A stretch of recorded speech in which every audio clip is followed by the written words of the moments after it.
All right, let's jump right in. Most of us think about morality as, well, a set of rules, right? A duty we have to do. But what if that's completely backwards? This whole idea we're exploring today is built on a really powerful premise. We aren't forced into being good, we're attracted to it. So that leads to the really big question, doesn't it? If goodness isn't about rules and just forcing people to behave, then how in the world do we actually inspire it? I mean, how do we grow it in our families, our communities, and maybe most importantly, in ourselves? And right here, you can see the central problem. Our go-to method for inspiring goodness is usually, well, force. We use rules, we lecture people, we even try to legislate it. But the argument here is that these methods, they're pretty much doomed to fail. See, the real engine for change isn't force, it's fascination. Goodness doesn't push you into line, it pulls you in, it allures you. So to really dig into this whole idea of allure, we're going to grab onto this really interesting phrase. It's kind of the central metaphor for everything we're talking about today, the idea of adorning a doctrine. Now, this phrase actually comes from the New Testament, and the message behind it is, wow, it's powerful. It basically says, look, it's not enough to just believe something is true. It's not even enough to argue for it really well. You've got to do something more. You have to make that belief beautiful. Okay, so what does that actually mean for us, adorn the doctrine? Well, it's about making your beliefs, your principles, your big ideas attractive through the way you actually live your life. It's about dressing up a concept in the, let's call it the garments of a captivating, admirable character. It's the ultimate show, don't tell. Okay, so if allure is the secret sauce, why does it so often feel like goodness is losing? Why does it feel like we're in what the source material calls a bear market on virtue? A time when morality just seems to be tanking. And here's a really provocative idea that gets right to the heart of the problem. The biggest enemy of real goodness isn't badness. It's not evil. It's the repellent, unattractive caricatures of goodness that we see all the time.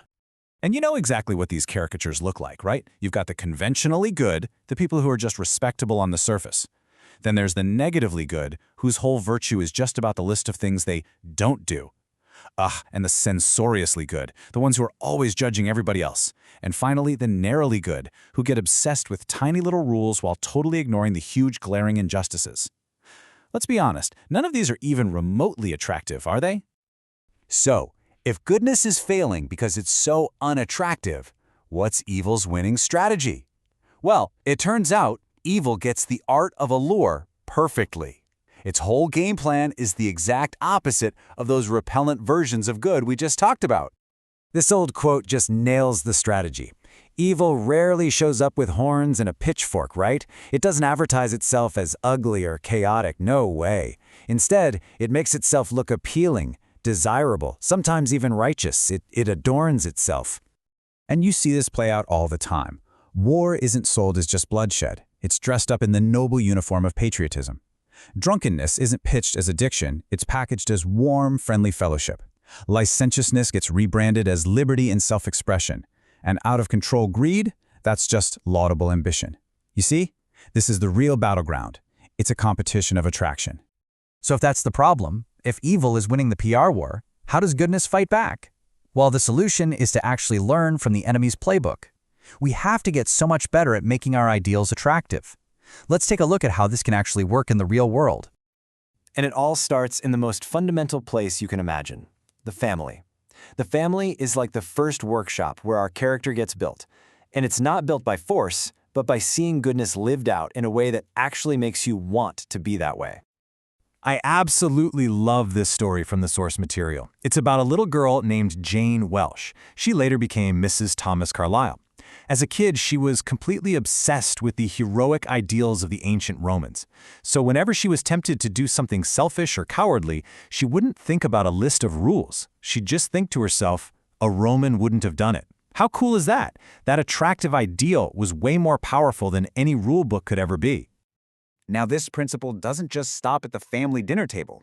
It scales all the way up to public life, to politics. You could argue that the health of an entire nation might just depend on whether or not public service is seen as an attractive, honorable thing to do. The source material draws this really fascinating contrast. It suggests that in the U.S., public office often isn't made attractive to the best and brightest, which can lead to a culture of just blaming scapegoats. But, by contrast, a tradition in England elevates public service, making it this dignified, honorable profession. And guess what? That naturally attracts some of the ablest people. The lesson is pretty simple, isn't it? You get the kind of leaders you make leadership appealing to. So what does all of this mean for you and me right here, right now? Well, it all boils down to the individual. It takes this huge abstract concept and brings it right down to our own lives and the incredible power that each of us has. This right here, this is the personal call to action. In a world that is just full of complicated problems, maybe the most essential service any of us can offer is to simply be the kind of person who makes goodness look good, to be a radiant, attractive, living example of it. Let's get really personal for a second. Think about those times, and we all have them, when you feel like you've, as Hamlet says, lost all my mirth. You know, when you're completely disillusioned and the world just feels gray and pointless. In that dark moment, what is it that actually has the power to pull you up? I'll bet it's not a logical argument. It's not a statistic. It's a person. It's seeing someone else, maybe someone you know, maybe someone you read about, who is living with courage and kindness and even joy, despite everything.